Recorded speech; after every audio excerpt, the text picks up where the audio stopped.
పుంగనూరు పట్టణంలో 3వ వార్డు కొత్తపేటలోని 21వ రేషన్ దుకాణంలో స్మార్ట్ రేషన్ కార్డులను కౌన్సిలర్ రామకృష్ణంరాజు పంపిణీ చేశారు. శనివారం టీడీపీ నాయకులు సివి రెడ్డి, మాజీ కౌన్సిలర్ ఇబ్రాహీంలతో కలిసి లబ్ధిదారులకు ఉచితంగా కార్డులను అందజేశారు.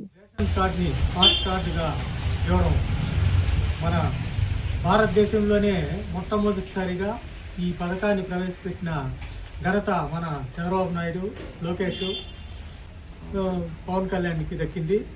అదేవిధంగా ప్రతి ఒక్క కుటుంబానికి ఈ స్మార్ట్ కార్డ్ అనేది తీసుకొని ఎక్కడైనా రాష్ట్రంలో కానీ దేశంలో కానీ ఎక్కడైనా వాళ్ళకి ఈ స్టోర్లలో ఏ స్టోర్లో అయినా తీసుకునే సదుపాయాన్ని కల్పిస్తూ ఈ అవకాశాన్ని సద్వినియోగం చేసుకోవాలనే ప్రజలకు ఆహ్వానంగా ఇస్తున్నారు.